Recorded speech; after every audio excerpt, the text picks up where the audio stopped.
বন্দনা নিবেদন করছি।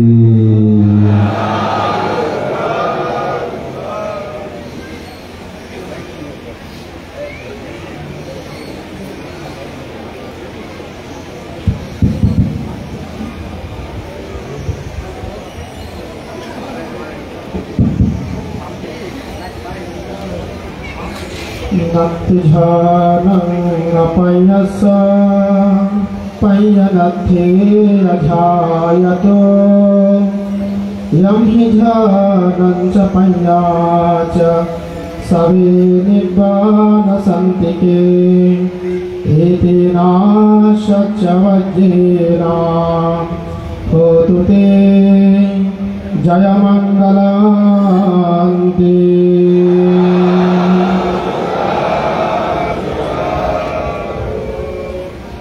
ধ্যান ছাড়া প্রকল্পনা হয় না, প্রজ্ঞা না থাকলে ধ্যান হয় না। যারা ধ্যানী এবং প্রজ্ঞাবান তারা নির্বাণের নিকটে। পুণ্যার্থী উপাসক উপাসিকাবৃন্দা, সধর্ম দেশনা শ্রবণ করার পূর্বে নিজ নিজ চিত্তকে স্থির শান্ত পবিত্র করার জন্য এবং বুদ্ধির প্রতি প্রকৃত পূজা নিবেদন করার মানসে আসুন আমরা সকলেই 1 মিনিট মহাসতিপাট্টান সূত্রের আনাপান ধ্যান নিঃশ্বাস প্রশ্বাসে মনোযোগ স্থাপন করি। প্রত্যেকে কোলের উপর হাত রাখুন, বাম হাত নিচে, ডান হাত উপরে দিন, 2 হাতের বৃদ্ধাঙ্গুল স্পর্শ করান, মাথা সোজা রাখুন, চোখ বন্ধ করুন। চোখ বন্ধ অবস্থায় প্রত্যেকের মনোযোগ নাকের ছিদ্রের মধ্যে দিন। নিঃশ্বাস প্রবেশ করার সময় বা নিঃশ্বাস বেরিয়ে আসার সময় নাকের ছিদ্রের মধ্যে যে অনুভূতি হচ্ছে সেখানে মনোযোগ স্থাপন করুন। মনকে শান্ত করুন, স্থির করুন, পবিত্র করুন, শুদ্ধ করুন।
Istian nào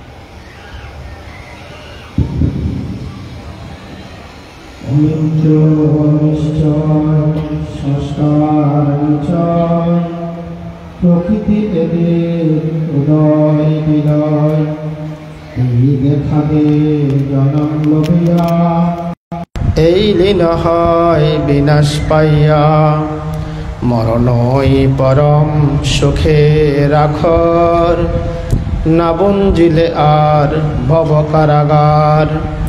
এই সত্য বাক্যে মম জয় মঙ্গল হোক, এই সত্য বাক্যে তব জয় মঙ্গল হোক, এই সত্য বাক্যে সবে জয় মঙ্গল হোক।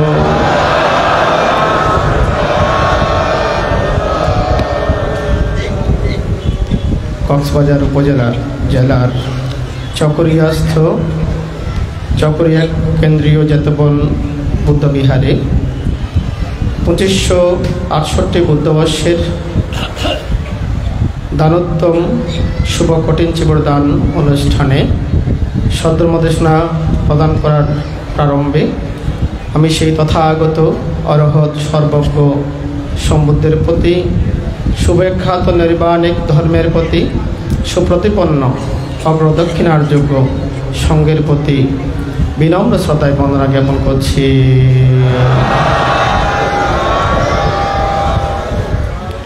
অতঃপর আমার শিক্ষা ও দীক্ষাগুরু প্রয়াত বিদেশনাচার্য পণ্ডিত প্রজ্ঞাজ্যোতি মাহাতোর ভান্তে এবং আমার আচার্য গুরু ভান্তেদের প্রতি বন্দনা জ্ঞাপন করছি। আজকের এই মহত্বপূর্ণ অনুষ্ঠানের পরমারাধ্য সভাপতি সংঘ প্রধান পরম শ্রদ্ধাভাজন বিজয়রক্ষিত মাহাতোর ভান্তে, ওনার প্রতি বন্দনা জ্ঞাপন করছি।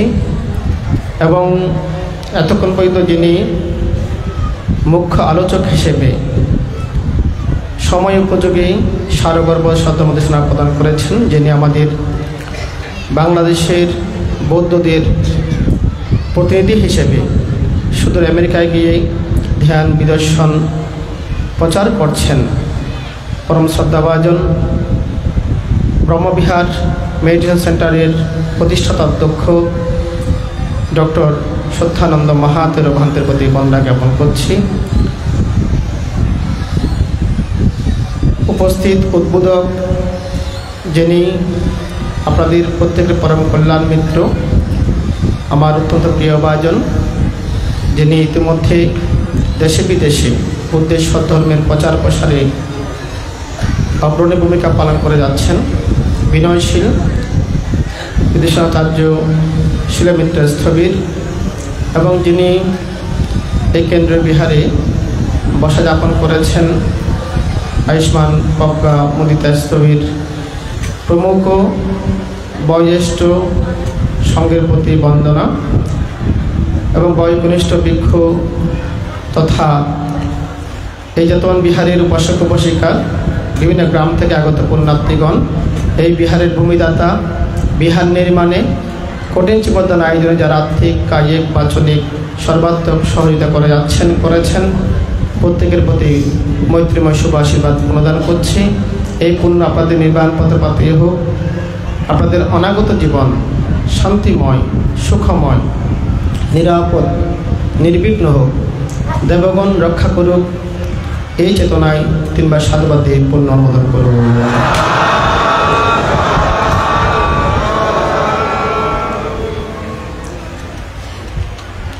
পুণ্যার্থীগণ, ভগবান বুদ্ধ বলেছেন, সাব্বে সংকারা অনিচ্ছাতি যদা পাইয়ায়া পশ্যতি আতা নিবিন্দাতি দুঃখে এসমগ্র বিশুদ্ধিয়া। সাব্বে সংকারা দুঃখাতি যদা পাইয়ায়া পশ্যতি আতা নিবিন্দাতি দুঃখে এসমগ্র বিশুদ্ধিয়া। সাব্বে ধম্মা অনাত্তাতি যদা পাইয়ায়া পশ্যতি আতা নিবিন্দাতি দুঃখে এ সমগ্র বিশুদ্ধিয়াতি। এই তিনটি গাথা অত্যন্ত গুরুত্বপূর্ণ, আমার অত্যন্ত প্রিয় গাথা। এই গাথায় বাংলায় আমরা কি দেখতে পাই? বুদ্ধ বলেছেন, যাবতীয় সংস্কারসমূহ অনিত্য, দুঃখ এবং যাবতীয় ধর্মসমূহ অনাত্মধর্মী। যখন কোনো সাধক প্রজ্ঞা চোখে এটাকে দেখেন, তখন তিনি দুঃখের প্রতি নির্লিপ্ত হন। এটাই বিশুদ্ধির মার্গ। তো পুণ্যার্থীগণ, আপনারা সবাই কিন্তু বিভিন্ন দুঃখে জর্জরিত আছি। এখানে নিরবচ্ছিন্ন সুখে আমরা কেউ নেই। যেটা আমরা সুখ বলি বা সুখ বেদনা আমরা টিপিটকে যেটা পাই, আমাদের যেটা অনুভূতি হয়, এটা ক্ষণিক। সুখ বেদনা স্থিতি সুখ, বিপরিণাম দুঃখ। যখন থাকে ততক্ষণ সুখ, চলে গেলে দুঃখ। এখন ফ্যান চলছে, ফ্যানের বাতাস আমার গায়ে লাগছে, আমার থেকে সুখ অনুভূতি হচ্ছে, ভালো লাগছে। যেই কারেন্ট চলে যাবে, ফ্যান বন্ধ হয়ে যাবে, কি হবে? তাহলে দুঃখ শুরু হয়ে যাবে। তো সুখ বেদনা স্থিতি, সুখ না থাকলে কি দুঃখ। সেজন্য সুখ বেদনা এটা সুখ অনুভূতি বটে, এটাকে বুদ্ধ দুঃখ আর্যহত্যের অন্তর্গত বলেছেন, দুঃখ আর্যহত্যের অন্তর্গত বলেছেন। তো পুণ্যার্থীগণ, আমরা যেহেতু প্রত্যেকেই নিরবচ্ছিন্ন দুঃখে আছি, আমরা প্রত্যেকে সুখ চাই, শান্তি চাই, স্বস্তি চাই, সমৃদ্ধি চাই, এবং সেজন্যই আপনাদের এখানে আজকে আগমন, এই পুণ্যানুষ্ঠানের আয়োজন একমাত্র কি সুখ পাওয়ার জন্য নাকি নয়? নাকি দুঃখ পাওয়ার জন্য? দুঃখ পাওয়ার জন্য কেউ এসেছেন? আসেননি, সুখ পাওয়ার জন্যই এসেছেন। কিন্তু তারপরেও আমাদের সুখ লাভ কেন হচ্ছে না? আসলে আমরা দুঃখকে ধরে আছি। দুঃখকে কি আছি? ধরে রেখে দিয়েছি। দুঃখকে ছেড়ে দিলেই তো শান্তি পাবো, দুঃখকে ধরে রেখে আমি শান্তি পাবো না। আমি একটা জ্বলন্ত লোহার খণ্ডকে হাতে ধরে রাখলাম, এদিকে যদি বলি আমার হাত জ্বলছে জ্বলছে, জ্বলবেই তো, কিন্তু এটা জ্বলন্ত লোহা, ছেড়ে দিলেই শান্তি। তা আমরা আসলে এখনও দুঃখকে চিনতে পারিনি প্রকৃতত্বে। তো পুণ্যার্থীগণ, কিছু ব্যক্তি বুদ্ধের ধর্মকে দুঃখবাদ বলে মন্তব্য করেন। তথাকথিত কিছু পণ্ডিতেরা কি মন্তব্য করেন? দুঃখবাদ। আসলে বুদ্ধের ধর্ম হচ্ছে দুঃখ মুক্তিবাদ। দুঃখ কিবাদ? মুক্তিবাদ, দুঃখবাদ নয়। দুঃখবাদ শব্দ কেন বলেন অনেকে? ওনারা যখন শুনেন যে বুদ্ধ বলছেন জন্ম দুঃখ, জরা দুঃখ, ব্যয় দুঃখ, মরণ দুঃখ, শোক দুঃখ, পরিবর্তন দুঃখ, অপ্রিয় সংযোগ দুঃখ, প্রিয় বিয়োগ দুঃখ, স্ফীত বস্তুর অলাভ দুঃখ, পঞ্চস্কন্ধ দুঃখ, এগুলো যখন শোনেন কিন্তু গভীরে গিয়ে না বুঝেন, তখন মন্তব্য করেন যে কি বুদ্ধ ধর্ম হচ্ছে দুঃখবাদ, শুধু দুঃখের কথা এখানে আছে, শুধু দুঃখ দুঃখ বলে বুদ্ধ, এভাবে তারা মন্তব্য করেন। তাই পুণ্যার্থীগণ, আমাদের শ্রদ্ধেয় ডক্টর সত্যানন্দ বান্তে সারগর্ভ দেশনা দিয়েছেন, আমি শুনেছি, আমি খুব প্রীতি লাভ করেছি আজকে শুনে যে ওয়েস্টার্ন কান্ট্রিতে কীভাবে তারা ধর্মকে চিনছে, বরণ করছে, অনুশীলন করছে। তো পুণ্যার্থীগণ, এখন বান্তে এতক্ষণ দেশনা দিয়েছেন, শেষ করেছেন। আমাকেও এখান থেকে বলা হয় যে 40 মিনিট বলার জন্য, আমিও শেষ করে দেব 40 মিনিট পরে গিয়ে, মোট 40 মিনিট পরে গিয়ে। এখন শেষ করবো না, আপনারা হয়তো ভয় পেয়ে গেছেন, বান্দা আবার এখন শেষ করে দেন না, এখন না, 40 মিনিট পর। কিন্তু কথা হচ্ছে এরপরে আমাদের কি আর দেশনা শুনতে হবে না? আমরা কি শুধু মুখ্যালোচক প্রধান ধর্মদেশকে দেশনা শুনেই আমাদের দেশনা শ্রবণ করার কৃত্য সমাপন করে ফেলবো, নাকি দেশনা আরও শোনার প্রয়োজন আছে না? নাই, আছে। তাইলে আজকে চিবুতান কি কালকে 8টা পর্যন্ত চলবে? হ্যাঁ, আগামীকাল 8টা পর্যন্ত কি চলমান রাখবো আমরা? তাইলে দেশনা 40 মিনিটের মধ্যে শেষ হবে। তবে আমি আপনাদেরকে কিছু টেকনিক শিখিয়ে দেব, যাতে আপনারা আমৃত্যুকাল দেশনা শুনতে পারেন, আমৃত্যুকাল দেশনা শুনতে পারেন। এবং এই টেকনিক ফলো করলে এটা আপনাকে অনির্বাণকাল, কতটুকু অনির্বাণকাল আপনাকে দেশনা শ্রবণ করার ক্ষেত্রে সহযোগিতা করবে। কথা বোঝা যাচ্ছে? তাহলে খুব মনোযোগ দেবেন। দেশনা তো আমি একাই করছি, এখানে নাকি আরও কেউ কেউ করছে, কি মনে হয় আপনাদের? আমি একাই করছি না, আসলে দেশনা আমি মাইক্রোফোনে একাই করছি, কিন্তু এখানে আপনাদের প্রত্যেকের ভিতরে দেশনা শুরু হয়ে গেছে, দেশনা অলরেডি কি চলতেছে। কেন বলছি জানেন? আমি আমার অভিজ্ঞতা ছাড়া কথা কম বলি, আমার ব্যক্তিগত একটা অভিজ্ঞতা আছে। আমরা এখানে প্রায় 2টার পরে আসন গ্রহণ করেছি, এখন 4টার পর হয়ে গেছে, 2 ঘন্টা অতিক্রান্ত হয়ে গেছে। এই 2 ঘন্টা বসে বসে উদ্বোধকের দেশনা শুনলাম, ভ্রান্তের দেশনা শুনলাম, এখানে বাচ্চারা বন্দনা করেছে সেগুলো শুনলাম। এগুলো শুনতে গিয়ে বসে থাকতে হয়েছে। তো বসে থাকতে থাকতে এখানে ভিতরে ভিতরে আমার ভিতরেও দেশনা যখন শুরু হয়ে গেছে, চিন্তা করলাম যেহেতু আমিও রক্ত মাংসের মানুষ, আপনারাও রক্ত মাংসের মানুষ, সুতরাং আমার ভিতরে যেহেতু দেশনা চলছে, আমাদের উপাসক উপাসিকাদের মধ্যেও দেশনা চলছে। সেই দেশনা হচ্ছে কি? ব্যথা। কি ব্যথা, কোমর ব্যথা করছে কিনা? করছে। হাঁটু ব্যথা করছে কিনা? করছে। মেরুদণ্ড ব্যথা করছে কিনা? করছে। শরীরে অস্বস্তি লাগছে কিনা? লাগছে। নাকি নয়? আপনারা এই 2 ঘন্টা 2.5 ঘন্টার মধ্যে একবার এপাশ একবার এপাশ, নাকি নয়? করতেছেন। কেন করতেছেন? ভিতরে দেশনা শুরু হয়ে গেছে। ধর্মের কয় গুণ? ধর্মের কয় গুণ? 6 গুণ। বুদ্ধগুণ অনন্ত, ধর্মগুণ অনন্ত, সঙ্গগুণ অনন্ত। তো ধর্মের গুণ যদি অনন্ত হয়, আবার বললেন কি ধর্মের 6 গুণ বললেন, কথাটা বিপরীতমুখী হয়ে গেল না? হ্যাঁ, বুদ্ধ বলেছেন কি? বুদ্ধগুণ অচিন্তনীয়, ধর্মগুণ অচিন্তনীয়, সঙ্গগুণ অচিন্তনীয়। তাইলে ধর্মের গুণ অনন্ত বলে, অসীম বলে, আমাদের চিন্তার পরিসরের বাইরে, সেজন্য বলা হচ্ছে অচিন্তনীয়। তাহলে ধর্মের 6 গুণ আমরা কেন বলি? ধর্মের অনন্ত গুণকে 6 ধাপে ব্যাখ্যা করা হয়েছে। কয় ধাপে? 6 ধাপে ব্যাখ্যা করা হয়েছে। এখানে একটি ওয়ার্ড আছে, বাক্য আছে কি? এহি পাচ্ছিকু, এহি পাচ্ছিকু, এসো দেখো, একটা কথা কিন্তু আছে। এটার সূত্র পিটকের একটা ব্যাখ্যা আছে, অবৈধময় পিটকের দার্শনিক একটা ব্যাখ্যা আছে।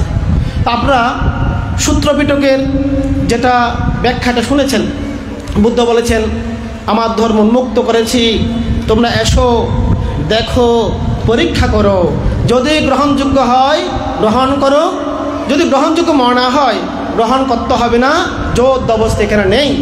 এটা হচ্ছে কি সূত্র পিটকের ব্যাখ্যা। অবৈধময় পিটকের যদি আমরা দার্শনিক ব্যাখ্যা যাই, সেখানে এহি পাচ্ছিকো, আমাদের এই পঞ্চস্কন্ধ, নামরূপ, যে দেহ, মনের প্রবাহ, এখানে আমাদের সব দেবান্তে বলেছেন নির্বাণ বাইরে নয়। নির্বাণ কোথায়? এখানে উনি বলেছেন। বুদ্ধ ত্রিপিটকের মধ্যে রোহিদাস্য দেবপুত্রকে বলেছেন এই কথাটি। রোহিদাস্য দেবপুত্র উনি জগতের শেষ দেখার জন্য ঋদ্ধি দিয়ে উনি এক পা এই চক্রবালে আর এক পা আরেক চক্রবালে, এইভাবে শুধু ভ্রমণ করছেন জগতের শেষ কোথায় দেখার জন্য। বিজ্ঞানীরা বলছেন গ্যালাক্সির কোনো শেষ নেই, অনন্ত বিশ্ব। তারা বর্তমানে আবিষ্কার করছেন যে অনেক গ্যালাক্সি, অনেক সৌরজগৎ। তাহলে বুদ্ধ 2500 বছর আগে বলেছিলেন কি এই জগৎ অনন্ত অসীম।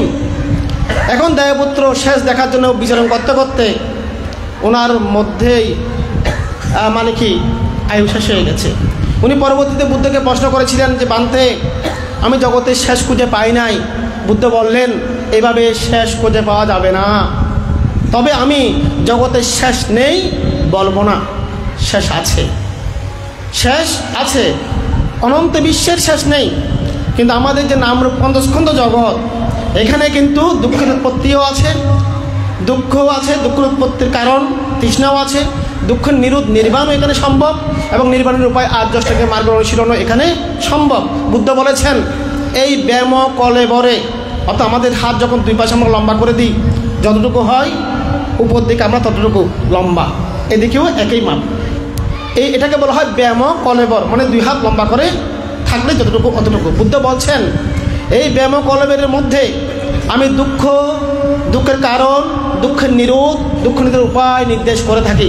সেই রোহিদাস্য দেবপুত্রকে বুদ্ধ দেশনা করেছিলেন। তো পুণ্যার্থীগণ, আমাদের যে দেহমনের প্রবাহ, যেটাকে আমরা আমি বলছি, এখানে আমাদেরকে দার্শনিক দৃষ্টিকোণ থেকে কি বলছে? এহি পাচ্ছিকু, এসো দেখো, দুঃখ ছাড়া কিছু নাই, দুঃখ ছাড়া কিছু নাই। আপনাদেরকে এই দেশনাটা কিন্তু প্রতিনিয়ত দিচ্ছে আপনার এই দেহ মনোধর্ম, কিন্তু আপনারা কি করছেন? উপেক্ষা দিচ্ছেন। কারণ আপনারা মিত্র দেখা শুনুন দেখ, হ্যাঁ, এই দেশনে বেতন কম নলা নাকি নয়? আপনারা মনে করেন আপনারা বাড়িতে যখন টিভি দেখেন, আপনারা আরাম করে টিভি দেখছেন চেয়ারে বসে, কিন্তু ওখানেও দেশনা শুরু হয়ে যায়। আপনি একটা ভিডিও দেখছেন, কিন্তু এদিকে পিঠ কামড়াচ্ছে, হাত ব্যথা করতেছে, আপনি কী করেন? এভাবে হাতে ঠেস দিয়ে এভাবে বসেন, নাকি নয়? এভাবে যখন ব্যথা করে আবার এদিকে ঠেস দিয়ে এভাবে বসেন। তাহলে বারবার ইঙ্গিত দিচ্ছে শরীর থেকে আমাদের দেহ থেকে ইঙ্গিত আসছে কি, এই পাচ্ছে কু, আসুন দেখুন, এখানে দুঃখ ছাড়া কিছু নাই। কিন্তু আপনি দূর, তোকে দেখার সময় নেই আমার, আমাকে সিরিয়াল দেখতে হবে, টিভি দেখতে হবে, ইত্যাদি দেখতে হবে, হ্যাঁ, ম্যাগাজিন অনুষ্ঠান দেখতে হবে আমাকে। ওদিকে উপেক্ষা দিয়ে আপনারা বারবার কি ওখানে সুখ খোঁজেন, কোথায়? সিনেমার মধ্যে সুখ খোঁজেন, নাটকের মধ্যে সুখ খোঁজেন, আপনারা বিভিন্ন ভিডিওর মধ্যে, ছবির মধ্যে, বহির্বিশ্বের মধ্যে সুখ খোঁজেন। কিন্তু এদিকে দেহের মধ্যে যে সিগন্যাল আমাদেরকে দেয়, যে কষ্টের সিগন্যাল, অস্বস্তির সিগন্যাল, এগুলো আমরা উপেক্ষা দিয়ে বারবার ওদিকে দেখি, সেজন্য আমাদের আত্মদর্শন হচ্ছে না। নো দাই সেলফ, আগে নিজেকে জানো, নিজেকে দেখো। বুদ্ধ বলেছেন নিজেকে জানলেই তারা দুঃখ মুক্তি নিবার লাভ করতে পারে। তা আমরা কি করি? বিশ্বজগৎ দেখার চেষ্টা করি। আমাদের মানুষেরা কি করে? প্রতি বছর কক্সবাজার যায় দেখার জন্য, সিলেট যায়, অনেক জায়গায় যায়, দৃষ্টিনন্দন সিনারিগুলো দেখবে, মনে শান্তির জন্য এগুলো করে। কিন্তু নিজের ভিতরে কেউ দেখে না। নিজের ভেতরে দেখার জন্যই এই ধ্যান বিদর্শন। আপনাদেরকে কিছুক্ষণ 1 মিনিটের মতো ধ্যানে বসিয়েছি। কেন বসিয়েছি? নির্বাণ বীজ যাতে বপিত হয়, রূপিত হয়, এবং এটার মতো শান্তি পৃথিবীতে কোথাও নেই। চিকিৎসা বিজ্ঞান যেখানে ফেলিউর হচ্ছে, সেখানে মেডিসিন হিসেবে কাজ করছে মেডিটেশন। আমাদের ভান্তে বলেছেন ক্যান্সার রোগী ভালো হয়ে গেছেন। উনি যে মাছ ছেড়ে দেওয়ার পর, আপনারাও অনেকে মাছ ছাড়েন, কচ্ছপ ছাড়েন, বাংলাদেশেও এটা প্রচলিত আছে, কিন্তু এখানে একটা ডিফারেন্স আছে। ডিফারেন্স কি? আপনারা যখন মাছ ছাড়েন, কচ্ছপ ছাড়েন, এক হাতে মোবাইল নিয়ে সেলফি তোলেন। কি তুলেন? সেলফি তোলেন। অথবা এই তুই ভিডিও কর, আমি মাছ ছাড়ি, ওকে ভিডিও করতে দিয়ে দিয়েছে। এখন মাছ ছাড়ার সময় উনি পোজ দিচ্ছেন, এই সুন্দর করে লুকটা সুন্দর হচ্ছে কিনা একটু ভালো করে ওই অ্যাঙ্গেল থেকে নে।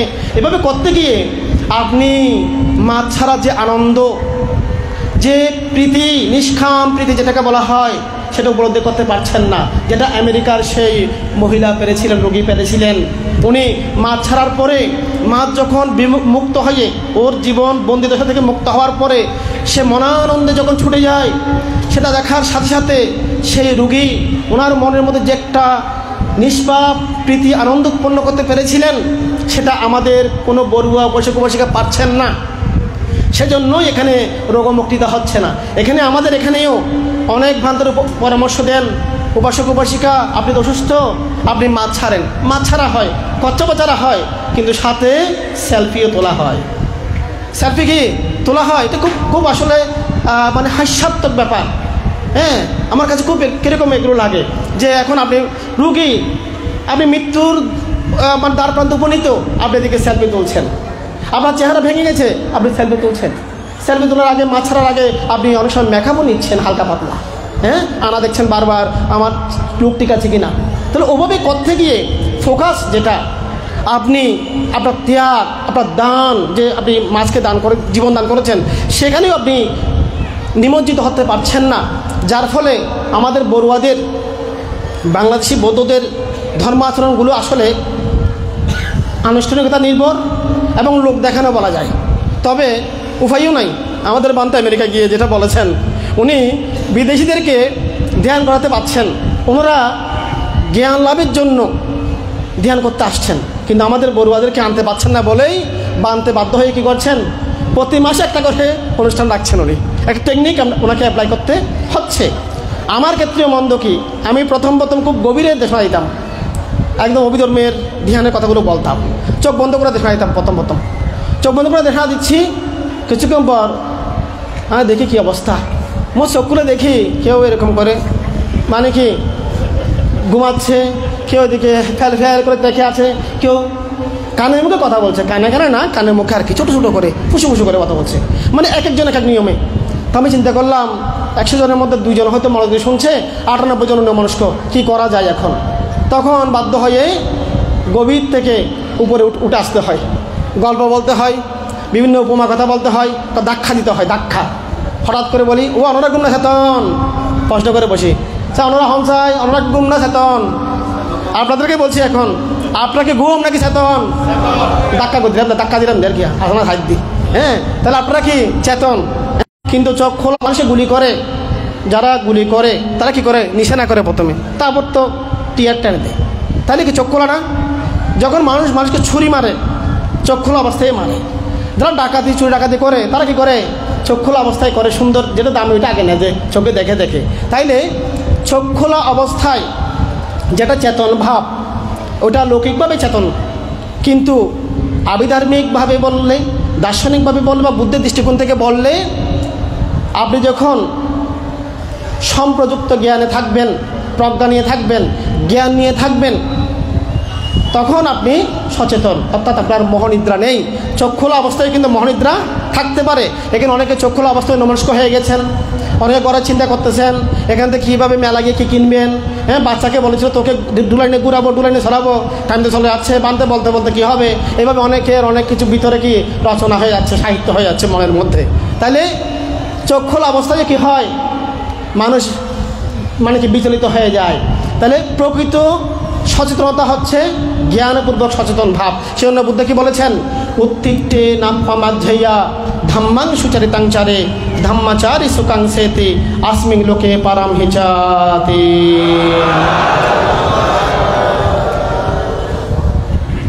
বুদ্ধ 2500 বছর আগে কি বলেছেন, উঠুন, জাগ্রত হন, উত্তম রূপে ধর্ম আচরণ করুন।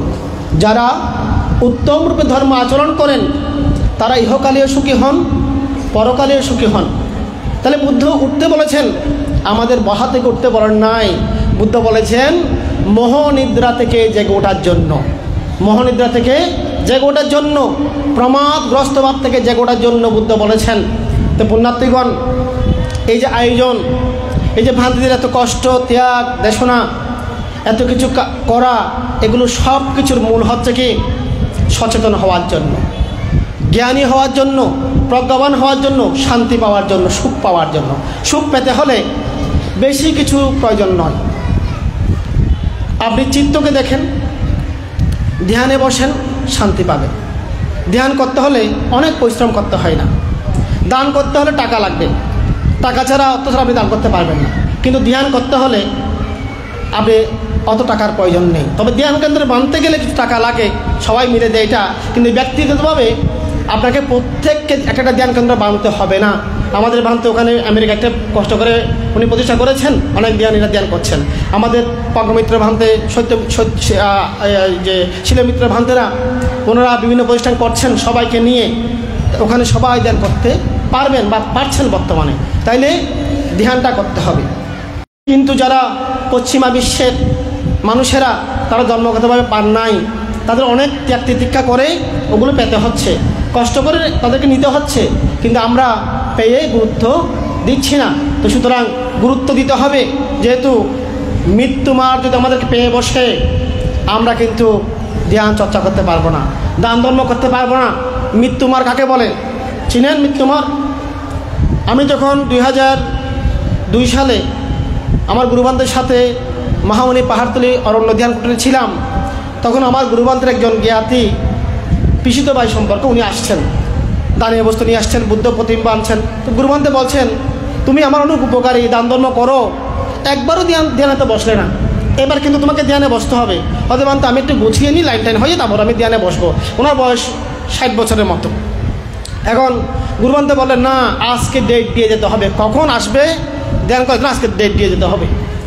তখন ওনার সহধর্মিনী ওখানে ছিলেন, ওনার ছেলে ছিলেন, ওরা বলছে বান্ধব ঠিক আছে ঠিক আছে, আমরা অসুবিধা নেই, উনি ধ্যানে চলে আসুক, আমরা কাবা দিতে পারবো 10 দিন সময়টা। তখন উনি বলেন ঠিক আছে বান্ধব, আমি 10 তারিখ আসবো, হয়তো কনফার্ম আমি আসবো। তখন উনি চলে গেলেন কয়েকদিন, মানে আরও 10-15 দিন পর আসবে আর কি, 10 তারিখ তখন। তো গুরুবান্ধব আমাদেরকে বলছে, উনি যখন আসবে তোমরাও একটা ধ্যানে কোর্সে বসে যাও, আমরা একটা ধ্যান কোর্স আয়োজন করি। তবে এখানে অনেক ধ্যানই না, শুধু 3-4 জন নিয়ে একটা ধ্যান কোর্স। এখন ধ্যান কোর্স হবে, আমরা সব রুম টুম বসে করতেছি। 2 দিন না 1 দিন আগে বান্ধের কাছে ফোন আসছে যে লোকটা মারা গেছেন। উনি বসনটা কি মারা গেছেন, উনি গুরুবান্ধে ওনার দাহক্রিয়ায় গিয়ে রাত্রে এসে আমাদেরকে বলছে মৃত্যুমার ছিল, আমাদেরকে বলছে আজ বান্ধে মৃত্যুমার নছিনি। হ্যাঁ, হয়তো মৃত্যুমার হচ্ছে আমার জ্ঞাতিকে আজকে নিয়ে গেছে, মৃত্যু মার হিসেবে কাজ করেছে। সে পশু এসে ধ্যান করতো এখানে যদি বেঁচে থাকতো, কিন্তু মৃত্যুমার তাকে গ্রাস করার কারণে সে ধ্যানে আসতে পারে নাই। জীবনে কখনো সে একটা বাবার কোর্স করতে পারেনি। তাহলে কেন পারেনি? উনি চিন্তা করেছিলেন আমি একদিন সব কিছু গুছিয়ে সময় বের করব, ধ্যান করব। এভাবে গুছিয়ে আস্তে আস্তে একেবারে গোছানো হয়ে গেছে। হ্যাঁ, সুতরাং পুণ্যার্থীগণ কালকের আশা নাহি করো, জানো না কখনো মরো, করো স্মৃতি মরণং। তাহলে কালকের আশা করা বৃথা। আমরা ভবিষ্যৎ সম্পর্কে আমরা রুটিন করতে পারি, কিন্তু এটা নিশ্চিত যে আমরা বাস্তবায়ন করতে পারবো সেই নিশ্চয়তা কিন্তু কেউ আমরা দিতে পারবো না। তো সুতরাং আমাদের সাবধান হতে হবে, সজাগ হতে হবে, আমাদের আন্তরিক হতে হবে ধর্ম আচরণ করার জন্য। আমরা অনেক সৌভাগ্যবান, অন্তপক্ষে আমরা এই বাংলাদেশে জন্মগ্রহণ করলেও এখানে আমাদেরকে কেউ এখনও সরাসরি বাধাগ্রস্ত করে না। এই ধর্ম আচরণের ক্ষেত্রে, ধ্যান চর্চার ক্ষেত্রে বাধা দিচ্ছে না। আমরা পাচ্ছি, সুযোগ আছে, কিন্তু আমাদের নিজেদের একটা হাত আছে, তো ওই হাতের জন্য আমাদের ধ্যানটা হচ্ছে না। আমাদের কি আছে? একটা হাত আছে। আপনাদের হাত কয়টা আছে? দুইটা আছে, কারো কারো তিনটা আছে। ডান হাত, বাম হাত, একটা হচ্ছে কি অজুহাত। কি হাত? অজুহাত। এটা দেখাবেন না, এটা দেখাবেন না। আমাদের অনেক উপাসক উপাসিকা ধ্যান করতে বললে কি অজুহাত দেখায়, দান করতে বললে মান তখন টেয়া নাই ফরদি বাদে অজুহাত দেখায়, নাকি নয়? হ্যাঁ, অশ্বর পালন করতে বললে অজুহাত দেখায়। তো এই যে বান্তারা বলেন, এটাকে অনেকে বিরক্তির চোখে দেখেন যে বান্তা আমাদেরকে কেন দান করতে বলে, কেন ধ্যান করতে বলে, হ্যাঁ, কেন আমাদেরকে এইভাবে পুণ্য করতে বলে। আমরা আমাদেরটা বুঝবো, আমরা অনেক ঝামেলায় আছি এরকম মনে করেন। আসলে ভান্তাদের কাছ থেকে এই কথাগুলো পাওয়া মানে কি আশীর্বাদ পাওয়া। বুদ্ধ অঙ্গুত্তর নিকায়ের চতুর্থ নিপাদের 12তম বর্গের মধ্যে একটি সূত্র দেশনা করেছেন। সেই সূত্রের নাম হচ্ছে কেশী সূত্র। কেশী একজন ব্যক্তির নাম। উনি ছিলেন বন্য ঘোড়া, জঙ্গলে ঘোড়াগুলো এনে উনি এগুলোকে কী করতেন? দমিত করতেন, শিক্ষিত করতেন, তারপর সেগুলো বিক্রি করতেন। তো এখন এক সময় উনি গিয়ে বুদ্ধের কাছে গেলেন। তো বুদ্ধ বললেন, হে কেশী, আপনাকে তো বলা হয় আপনি নাকি অদম্য অশ্ব দমনকারী সারথি, মানে অদম্য ঘোড়াগুলোকে নাকি আপনি দমন করার ক্ষেত্রে খুব দক্ষ, এরকম বলা হয়। তা আমার প্রশ্ন হচ্ছে, আপনি অদম্য ঘোড়াগুলোকে কিভাবে দমন করেন? উনি বললেন, ভান্তে ভগবান, আমি ধাপে ধাপে বিভিন্ন পর্যায়ে শিক্ষা দিয়ে দিয়ে আস্তে আস্তে তাদেরকে দমন করি এবং কঠোরভাবে দমন করি। তখন বুদ্ধ প্রশ্ন করলেন, যখন আপনি কোনো বন্য অদম্য ঘোড়াকে দমন করতে পারেন না, শিক্ষা দেওয়ার পরেও শিক্ষিত হয় না, দান্ত হয় না, দমিত হয় না, তখন সেই ঘোড়াকে কি করেন? উনি বললেন, ভান্তে, আমি সেই ঘোড়াকে মেরে ফেলি, হত্যা করে ফেলি। বুদ্ধ বলেন, কেন? হয়তো ভান্তে, নাইলে আমার গুরুর বদনাম হয়ে যাবে। গুরুর কি হবে? বদনাম হবে। আমার গুরু থেকে আমি এই শিক্ষাটা পেয়েছি, মানে অশ্বদমন বিদ্যা। আমি যদি এখন কোনো বন্য অশ্বকে দমন করতে না পারি, সেক্ষেত্রে আমার নামে দুর্নাম প্রচারিত হবে যে কি অমুক অশ্বদমনকারী ও দক্ষ হয়নি, ওর গুরুকে ভালো করে শিক্ষা দিতে পারেনি, সেজন্য আমি গুরুর বদনাম হবে বলে সেই গোড়াটাকে মেরে ফেলি, যাতে সে অদম্য হিসেবে মানুষ না দেখে, মেরে ফেলি। তখন উনি বুদ্ধকে প্রতিপ্রশ্ন করলেন, ভান্তে ভগবান, আপনাকেও তো বলা হয় অদম্য পুরুষ দমনকারী সারথি, অদম্য পুরুষ দমনকারী সারথি। বুদ্ধ অদম্য পুরুষকে দমন করেছেন, অঙ্গুলিমানকে দমন করেন নাই? করেছেন, সেজন্য তো বলা হয়। তখন ভান্তে, আপনাকে যে বলা হয় অদম্য পুরুষ দমনকারী সারথি, এক্ষেত্রে আপনি কিভাবে অদম্য পুরুষদেরকে দমন করেন? বুদ্ধ বললেন, হে কেশী, আমিও বিভিন্ন ধাপে ধাপে আস্তে আস্তে দমন করি, কঠোরভাবে দমন করি। তখন উনি প্রশ্ন করলেন যে, ভান্তে, আপনি যদি কোনো পুরুষকে ধাপে ধাপে বিভিন্নভাবে আস্তে আস্তে দমন করার চেষ্টা করেও দমন করতে না পারেন, সেক্ষেত্রে ওই ব্যক্তিকে কী করেন আপনি? তখন বুদ্ধ বললেন, আমি তাকে মেরে ফেলি। কি বললেন? আমি তাকে মেরে ফেলি। তখন সেই অশ্বদমনকারী কেশী বলল, কি বলেন ভান্তে ভগবান, আপনি মেরে ফেলেন? হতে হ্যাঁ, মেরে ফেলি। হতে ভান্তে ভগবান, আমি তো জানি যে আপনি প্রাণী হত্যা করেন না, প্রাণী হত্যা করেন না, প্রাণী হত্যার প্রশংসা করেন না, প্রাণী হত্যাকে ঘৃণা করেন, প্রাণী হত্যা থেকে বিরত থাকেন, আমি এটা শুনেছি। আর আপনি বলছেন আপনি যাদেরকে দমন করতে পারেন না তাদেরকে মেরে ফেলেন, হত্যা করেন, এটা কি হলো? তখন বুদ্ধ বললেন, হে কেশী, আর্য বিনয় মতে এখানে হত্যা বলতে কোনো পুরুষকে জীবন হনন করা নয়। আর্য বিনয় মতে এখানে হত্যা বলতে আমি বুঝাচ্ছি যখন কোনো পুরুষকে আমি বারবার বোঝানোর পরেও, শিক্ষা দেওয়ার পরেও সে শিক্ষা গ্রহণ করে না, সে কথা রাখে না, সে বিনীত হয় না, তখন আমরা তাকে কিছু বলা হতে বিরত হই। আমিও কিছু বলি না, কোনো উপদেশ দিব না, কোনো দমন করব না, শাসন করব না, কিচ্ছু বলবো না, এবং আমার শিষ্য প্রশিষ্যরাও তাকে কিছু বলবে না। সেটাকেই বলা হয় হত্যা করা, যেটাকে আমাদের বিনয় পিটকের ভাষায় বলা হয় ব্রহ্মদণ্ড। কী দণ্ড? ব্রহ্মদণ্ড। ছন্ন, আয়ুষ্মান ছন্নকে ব্রহ্মদণ্ড দেওয়া হয়েছিল। বুদ্ধ পূর্ণিমান যাওয়ার আগে আয়ুষ্মান ছন্ন খুব ঔদ্ধত্য সম্পন্ন ছিলেন, অহংকারের রাগে ছিলেন, উনি কারো কথা শুনতেন না। তখন বুদ্ধ পূর্ণিমান যাওয়ার আগে আনন্দবান থেকে বলে গিয়েছিলেন যাতে বুদ্ধের পূর্ণিমানের পরে তাকে ব্রহ্মদণ্ড দেওয়া হয়। ব্রহ্মদণ্ড হচ্ছে তার সাথে কোনো ভিক্ষু কোনো কথা বলবে না, উনি মন্দ কিছু কাজ করলে কিছু বলবে না, ভালো কাজ করলে কিছু বলবে না, কোনো মানে কি কিচ্ছু বলবে না, কোনো কিছু সম্পর্ক রাখবে না, তখন উনি একাকী হয়ে যান। এটা ব্রহ্মদণ্ড মানে সবার থেকে কঠিন দণ্ড হচ্ছে এটা দিলে শেষ। এখন ওনাকে যখন এটা দেওয়া হয়েছে ছন্নকে, উনি একা হয়ে গেলেন ভিক্ষু সঙ্গ থেকে, উনি অনুতপ্ত হলেন। তখন উনি আবারও কী করলেন, উনি ওনার যে দাম্ভিকতা, অহংকার, এগুলো ত্যাগ করে উনি বিনীত হলেন, ক্ষমা চাইলেন সঙ্গের কাছে, সঙ্গের সাথে মিশে গেলেন, এবং সে ব্রহ্মদণ্ডই ওনার জন্য কাজ হয়েছিল। পরবর্তীতে উনি ধ্যান সমাধি করে অরহত্তম ফল লাভ করেছিলেন। তাইলে আর্য বিনয় মতে হত্যা করা মানে কি? কিছু না বলা। কিছু কি না বলা। যখন দেখবেন কোনো ভ্রান্তে আপনাকে কিছু আর বলছে না, আগে বলতো উপাসক ওখানে পুণ্য হচ্ছে, সময় পেলে আসিয়েন, ধ্যান পৌঁছে যাইয়েন, দান ধর্ম পারলে করিয়েন, এভাবে বলতো। একটা সময় গিয়ে কিচ্ছু বলছে না, একদম চুপ হয়ে গেল, নীরব হয়ে গেল, তখন আপনি ওনার কাছে মারা গেলেন। ওনার কাছে কি মারা গেলেন, অর্থাৎ আপনি সেই ভ্রান্তের, সেই গুরুর মনে স্থান আপনার আর হয়নি, ওখান থেকে আপনি ডিলিট হয়ে গেলেন।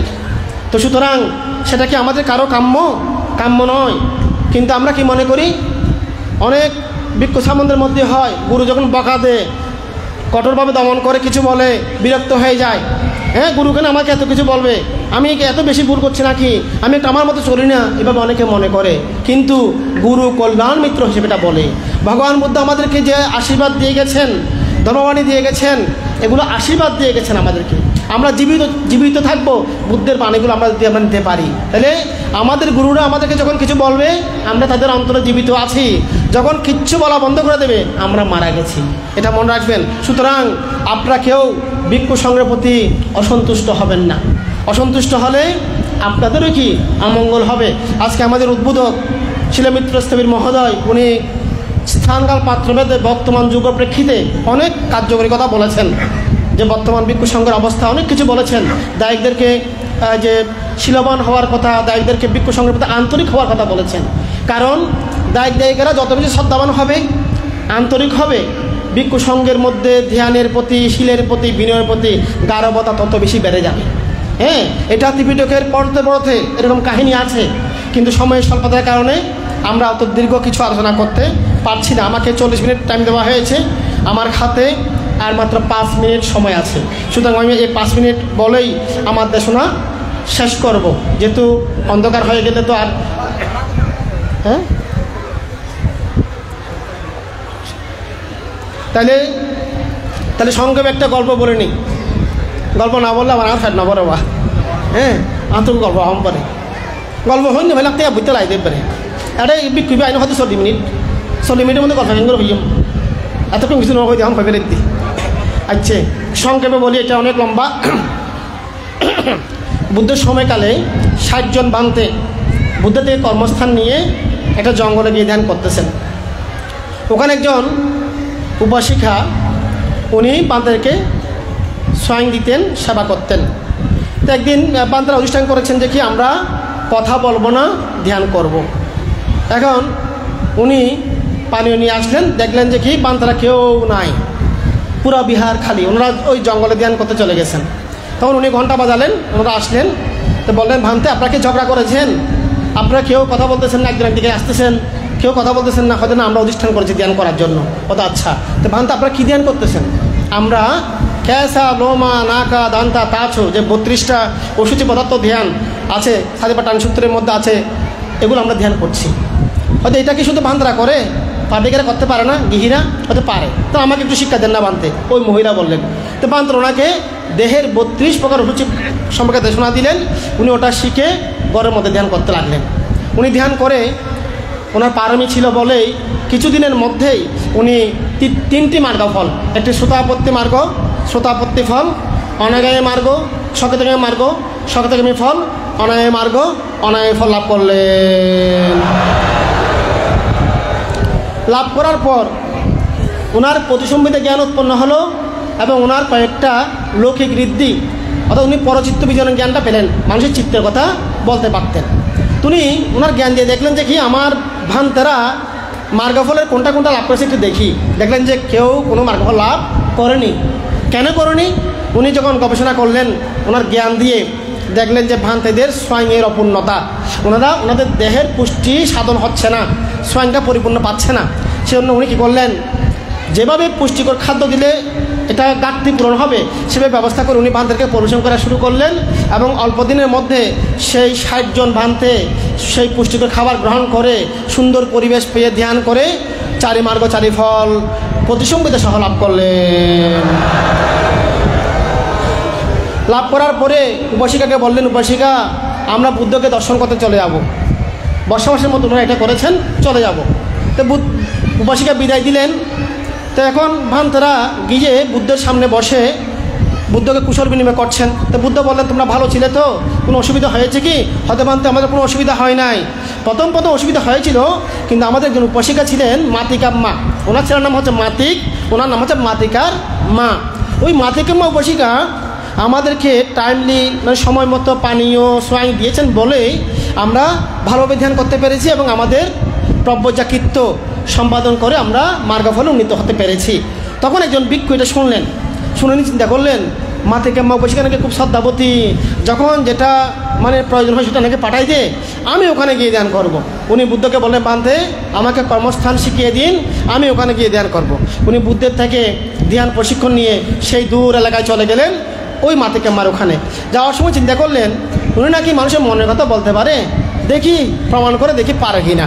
উনি চিন্তা করলেন আমি তো আজকে কুটিরে যাচ্ছি অনেকদিন পরে, এতদিন বানতে ছিল না ওখানে, মনে হয় ওটা অপরিষ্কার থাকবে, ময়লা থাকবে, তো ঝাড়ু দিতে পারবো না, আমার শরীরে বল নাই। মাতিকাম্মা কোনো লোক পাঠিয়ে ঝাড়ু দিলে পয়সা করালে ভালো হবে।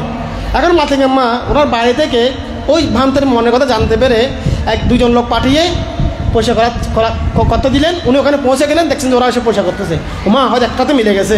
আচ্ছা, তখন উনি চিন্তা করলেন আমি তো খুব পরিশ্রান্ত, খুব পিপাসা পেয়েছে, শর্করা বা চিনি দিয়ে একটা পানীয় বানিয়ে যদি পাঠাতো উনি আমার জন্য খুব ভালো হতো।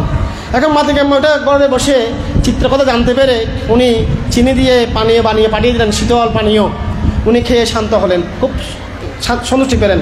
তখন চিন্তা করলেন আগামীকাল সকালে যদি আমি সুস্বাদু সোয়াইং তরকারি পাই খুব ভালো হবে, পরিশ্রান্ত শরীর পিণ্ডি ছাড়া যেতে পারবো না, এখানে আনলে বেশি ভালো হবে। মাতিকাম্মাকে বললেন, তারপর দিন সকালে সুস্বাদু সোয়াইং নিয়ে ওখানে ওনার কাছে গেলেন, উনি খেলেন। খাওয়ার পর বললেন, উপাসিকা আপনি কি মাতিকাম্মা? হয়তো আমি মাতিকাম্মা। আচ্ছা, আপনার কি পরচিত্ত বিজ্ঞান জ্ঞান আছে? উনি বললেন, বান্ধে অনেক বান্ধবদের তো এরকম জ্ঞান থাকে, হয়তো না উপাসিকা, আমি আপনার কথা জিজ্ঞেস করতেছি। হতে বান্ধে যাদের পরচিত্ত বিজ্ঞানের জ্ঞান থাকে তারা অন্যেরা যা কিছু চিন্তা করে সে কাজটা করে দিতে পারে। অর্থাৎ কেউ যদি পানীয় খেতে চায় পানীয় পাঠিয়ে দে, কেউ যদি চায় যে কি আমার কুটির পরিচ্ছন্ন হয়ে যাক পয়সা করিয়ে দে, কেউ যদি বলে যে কি আমার জন্য সোয়াইং আনা হোক সোয়াইং নিয়ে আসে। তারপর উনি বলছেন নাকি আমি পরচিত্ত বিজানন জানি, এটা কিন্তু উনি বলছেন না নিজের থেকে, শেয়ার করতেছেন না, কথা ঘুরিয়ে ঘুরিয়ে বলতেছেন। কিন্তু তখন ভিক্ষুটি বুঝে নিলেন কি উনি পরচিত্ত বিজানন জানেন। তখন উনি চিন্তা করলেন মহা বিপদে পড়ে গেলাম, টাইম মতো সব খাওয়ার পায় পানীয় পায়, ঠিক আছে, উনি তো সব চিত্রের কথা বলতে পারে, আমার মনের মধ্যে যদি কোনো লোভ উৎপন্ন হয়, কামনা উৎপন্ন হয়, পৃথকজন মানুষ আমি, মার্গফল এখনো পাইনি, উনি তো সব ঘরে বসে বসে জানতে পারবেন, আমি তো মহা দুঃখে পড়ে গেলাম, থাকা সম্ভব না, আমার মনের মধ্যে কত কিছু উৎপন্ন হয় সব কিছু উনি ঘরে বসে জানতে পারবেন, আমি থাকবো না। তখন বললেন, হে উপাসিকা আমি চলে যাচ্ছি। হয়তো কেন, কোথায় যাবেন? হয়তো আমি বুদ্ধের কাছে চলে যাবো। হয়তো না থাকেন না থাকেন আমি আপনাকে পরিচর্যা করবো, সব দেবো। হয়তো না উপাসিকা আমি চলে যাবো। উনি চলে গেলেন বুদ্ধের কাছে। তো বুদ্ধ বলে, এই ভিক্ষু তুমি কেন ফিরে এসেছো আবার? আমার থেকে বলেছিলে তুমি যাবে, ওখানে গিয়েছো, আবার কেন এসেছো? হতে বানতে মহাবিপদ। হতে কেন? মা থেকে মা চিত্তের সবগুলো জানে তো, পরচিত্ত বিজনন জ্ঞানধারী। আমার মনে মাঝে মাঝে লোভ উৎপন্ন হয়, কামনা বাসনা উৎপন্ন হয়, ওগুলি তো উনি জানতে পারেন। আমি লজ্জায় পড়ে যাবো না, সেজন্য আমি ওখান থেকে চলে এসেছি বানতে, আমি ওখানে যাব না। বুদ্ধ দিব্যজ্ঞানে দেখলেন ওখানে সেই ভিক্ষুর মার্গা ফলের হেতু প্রত্যয় আছে ওখানে লাভ করার। উনি বললেন, ভিক্ষু তুমি ওখানে ফিরে যাও, বানতে আমি কিভাবে যাব? লজ্জায় পড়ে যাবে তো, মনের মধ্যে কত কিছু উৎপন্ন হয়। তখন বুদ্ধ বলেন, এই ভিক্ষু তুমি সব কিছু বাদ দাও, শুধু চিত্তকে পাহারা দিবে। তোমার চিত্তের দিকে খেয়াল রাখবে, কখন কী উৎপন্ন হয়, যখন অকুশল উৎপন্ন হবে ওটাকে তুমি বন্ধ করে দেবে, ওইদিকে পাহারা দেবে। তো বুদ্ধ তখন কি সেই ভিক্ষুকে দেশনা দিয়ে উপদেশ দিয়ে আবার ওখানে পাঠিয়ে দিলেন। এখন উনি তো আসতেছে, মা থেকে মা দেখতেছে যে উনি আসতেছে, দাদা এখন তো আচার্য গুরুর শিক্ষাপ্রাপ্ত হয়ে আমার পুত্র ভিক্ষু চলে আসতেছে। তখন উনি ওনার জন্য তারপর দিন আবারও ভালো খাদ্য নিয়ে গেলেন, নিয়ে পরিচর্যা করা শুরু করলেন। টাইমলি পানীয় সোয়াং দিচ্ছেন, চিবর দিচ্ছেন, সব কিছু ব্যবস্থা করে দিলেন যাতে ধ্যান করতে পারেন ভালোভাবে। তো সেই সুবিধা পেয়ে সেই ভিক্ষু অচিরেই অল্প দিনের মধ্যে উনি ধ্যান সমাধির গভীরতায় গিয়ে দুঃখের সমুদয়, দুঃখ নিরোধ উপায়, এই চারি আদি সত্য অনুভূতির স্তরে উপলব্ধি করে চারি মার্গ চারি ফল প্রতিসম্বিত সহ রহত্য লাভ করলেন। লাভ করার পর উনি চিন্তা করলেন, আমি আজকে যে অরহত হয়েছি এক্ষেত্রে মাতিকে আমার অবদান অনেক বেশি, কত উপকারী আমার ওই উপশিকা উনি ভাবছেন। তখন চিন্তা করলেন, আচ্ছা শুধু এই জীবনে কি উপকার করেছে নাকি অন্য জীবনে উপকার করেছে, একটু ভেবে দেখি। তখন উনি পিছনের দিকে দেখতেছেন জাতিস্বর জ্ঞান দিয়ে, দেখলেন 99 জন্ম পূর্বে এই মাতিকা মা সেই ভান্তের সহধর্মিণী বউ ছিলেন। কি ছিলেন? সহধর্মিণী বা বউ ছিলেন। তখন উনি পরপুরুষের প্রতি আসক্ত হয়ে এই ভিক্ষুটিকে স্বামী থাকা অবস্থায় ওনাকে নিজের হাতে গলা টিপে মেরে ফেলেছিলেন। ওটা যখন দিব্যজ্ঞানে দেখলেন, মানে ওনার জাতিস্বর জ্ঞানে, তখন চিন্তা করেন, উপাসিকাটাকে মনে করছে খুব ভালো, আমার উপকারী, তবে উপকারী ঠিক আছে এই জীবনের জন্য, অতীতে কিন্তু উনি আমার অপকারও করেছেন, আমাকে মেরে ফেলেছিলেন। তখন মাতিকের মা ঘরে বসে আমার পুত্র ভিক্ষুর কী অবস্থায় দেখলেন যে উনি অরহত্ব লাভ করে এগুলো গবেষণা করছেন। তখন উনি চিন্তা করলেন, আমি 99 জন্ম আগে ওনাকে মেরেছিলাম, ঠিক আছে, এর আগে আমি কী করেছি একটু দেখি। 100তম জন্মে যখন উনি পিছনে গেলেন, দেখলেন যে উনি তখন ওনার স্বামী ছিল, উনি স্ত্রী ছিলেন, এবং উনি মৃত্যুর হাত থেকে স্বামীকে নিজের জীবনের রিস্ক নিয়ে মানে সংকটাপূর্ণ অবস্থার মধ্যে উনি বাঁচিয়েছিলেন। তখন সেটা দেখার পর উনি ওখান থেকে বললেন, বানতে আপনি 99 জন্ম দেখেছেন তো, 100তম জন্মে একটু পিছনে যান, দেখুন সেই জন্মে আমি আপনার কিন্তু উপকার করেছিলাম, আপনাকে বাঁচিয়েছিলাম, আপনি একটু দেখুন। তখন বান্তে দিব্যকর্ণের মাধ্যমে সেই শব্দ শুনে উনি পিছনে গেলেন, আর এক জন্ম নিচে গেলেন, দেখলেন যে কি উনি সেই মাতিকাম্মা উপাসিকা যিনি বর্তমানে মাতিকাম্মা, তখন ওনার সহধর্মিণী অবস্থায় ওনাকে বাঁচিয়েছিলেন। তখন উনি বললেন, উনি তো আমার আরও উপকারী, এই জীবনেই উপকার করেছে, আগেও করেছে। এটা চিন্তা করার পর ওনার আয়ু তখন প্রায় শেষ হয়ে গিয়েছিল, সেই জন্য সেই বানতে ওই কুটিরেই ওখানে উনি ওনার যে পরিনির্বাণ ধাতু, যেটাতে মানে আমাদের চারি মার্গ চারি ফল লাভ করার পর এটাকে বলা হয় সোপাধিশেষ নির্বাণ, মানে এই দেহ মনের প্রবাহ থাকা অবস্থায় স্বপদিশেষ নির্বাণ, স্কন্ধ থাকা অবস্থায় এটা লাভ করেছিলেন। এবং কিছুক্ষণ পর উনি সেখানে অধিষ্ঠান করে পরিনির্বাণ ধাতুতে বিলীন হয়ে গেলেন। অর্থাৎ ওনার এই দেহের যে বোঝা সেটা আর ওনাকে বহন করতে হয়নি, উনি কখনো আর পুনর্জন্ম প্রাপ্ত হবেন না। তাহলে পুণ্যার্থী বসিকাগণ, এই মাতিকাম্মা বসিকা উনি আমাদের মাতৃজাতির মতো একজন মহিলা ছিলেন। উনি আন্তরিক ছিলেন বলেই ভান্তাদেরকে টাইমলি পানীয় সোয়াং দিয়েছেন বলেই বান্তারা ধ্যান সমাধি করতে পেরেছিলেন, সাপোর্ট পেয়েছিলেন। তো সেজন্য বলবো, আপনাদের সাপোর্ট পেলে আমাদের ভান্তারা অনেক কিছু করতে পারবে, সাপোর্ট না পেলে কী হবে, ভান্তারা কাপড় ফেলে চলে যাবে। যেটা আমাদের শিরমিত্র ভিক্ষু বলেছেন, যদি কোনো ভান্তাদেরকে দুর্নাম করা হয়, অপদস্থ করা হয়, বারবার মানসিকভাবে টর্চার করা হয়, তখন ওনাদের ব্যালেন্স হারিয়ে ফেলেন এবং তখন তারা কাপড় ত্যাগ করে চলে যান। কারণ এখনও আমরা কি অরহত্ব মার্গফল লাভ করিনি, করার জন্য আমরা পারে পূরণ করছি, ধ্যান করছি, চর্চা করছি মাত্র, তা আমাদেরকে তো সুযোগ দিতে হবে। সেজন্য আপনাদেরকে বলবো, আপনারা আন্তরিক হবেন, সঙ্গের প্রতি কোনো দোষ দেখলে গুরুবান থেকে বলবেন, যার গুরু যিনি আছে ওনাকে বলেন। উনি যদি সমাধান না করেন, আপনারা সঙ্গের মহাসভার যেগুলো আমাদের হাই কমান্ড আছে তাদেরকে বিচার দেবেন, কিন্তু ফেসবুকে কোনো লেখালেখি করবেন না, কোনো সভা সমিতিতে কোনো ভিক্ষুর বিরুদ্ধে নাম উল্লেখ করে কিছু বলবেন না, কোনো নাম উল্লেখ করে পোস্ট দেবেন না। কোনো ভিক্ষুর দোষ দেখলে ওনাকে একা ডেকে নিয়ে ওনাকে বলবেন। বুদ্ধ বিনয়ের মধ্যে এগুলো দিয়েছেন যে সংশোধন করতে হলেও একা ডেকে নিয়ে করতে হয়, সবার সামনে বলা যায় না, বললে এটাও অপরাধের মধ্যে গণ্য হয়। সুতরাং আপনারা এইভাবে যদি আন্তরিক হন, স্থানকাল পাত্র ভেদে ভিক্ষু সংঘের প্রতি আপনারা খেয়াল রাখবেন, যখন যা লাগে দেবেন, বান্তরাও আপনাদেরকে ধর্মোপদেশ দেবে, আশীর্বাদ দেবে। এইভাবে পরস্পরের প্রতি নির্ভরশীল হয়ে সহযোগিতা করে আমরা আমাদের এই জন্মভূমি বাংলাদেশে আমাদের বুদ্ধের ধর্মের যে পতাকা, সেই পতাকা যদি আমরা উড্ডয়ন করতে পারি, আমরা উত্তরোত্তর শ্রীবৃদ্ধি করতে পারি, ধর্মের জাগরণ করতে পারি, সেই সহযোগিতা আমরা আপনাদের কাছে চাইব এবং আমরা আশ্বস্ত করছি আপনাদের সহযোগিতা পেলে, আপনাদের শ্রদ্ধা পেলে আমরা অবশ্যই আরও বেশি বিনিয়োগ হব। কারণ এটা আমাদেরকে বাধ্য করে, যখন কোনো বৃদ্ধ উপাসক আমাদেরকে পায়ের মধ্যে কপাল থেকে বন্দনা করেন, আমাদের রোমগুলো দাঁড়িয়ে যায়, একটা ফিলিংস হয় আমি অল্প বয়সী, এই বৃদ্ধ উপাসক আমাকে বন্দনা করছেন, আমি কি শীলবান আছি, আমি কি ধ্যান করছি, আমি কি বুদ্ধ ধর্ম পালন করছি, এইভাবে আমাদের একটা আত্মজিজ্ঞাসা জাগ্রত হয়। সেজন্য আপনারা আমাদের সংবেগ সৃষ্টি করবেন, যত বেশি আপনারা ত্যাগী হবেন তত বেশি আমাদের সংবেগ আসবে। আর যদি আপনারা আমাদেরকে তুচ্ছ তাচ্ছিল্য করে দান করেন, উদাহরণে দান করেন আর কি, সেটিং হতায়, তখন আমাদের মনের মধ্যে একটা হিট লাগে, খারাপ লাগে, দুঃখ চলে আসে।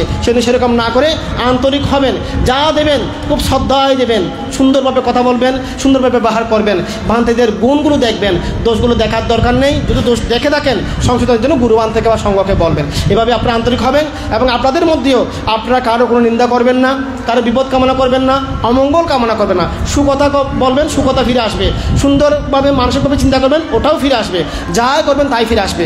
আজকের জীবদান, কঠিন জীবদান আপনারা করতে যাচ্ছেন, এই দানোত্তম কঠিন জীবদান প্রবর্তন হয়েছিল 30 জন আরণ্যিক ত্রিজীবধারী পাংশুকুলধারী পশ্চিম দেশীয় ভান্তিদের মাধ্যমে। সেই ভান্তিদেরকে আমি বন্দনা জানাচ্ছি, তাদেরকে আমি স্মরণ করছি, যাদের মাধ্যমে আমরা এই কঠিন জীবদান করতে পারছি। এই কঠিন জীবদানের পুণ্যফল ভান্তারা প্রতি বছর আপনাদেরকে বলে থাকেন, আপনাদের ওয়াকিবহাল আছেন আপনারা, সেজন্য আমরা অত গভীরে যাচ্ছি না, সংক্ষেপে কয়েকটি কথা বলেই শেষ করব।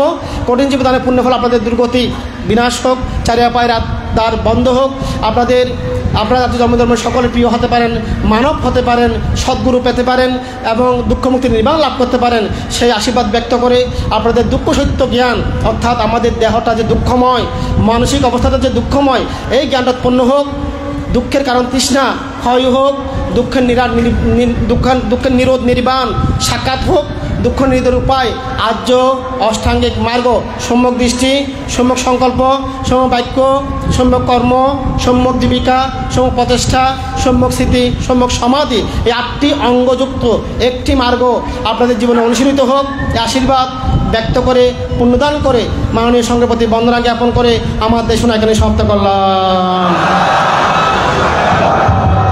সাধু সাধু সাধু ধন্যবাদ প্রদান করলে পরামর্শ দিও।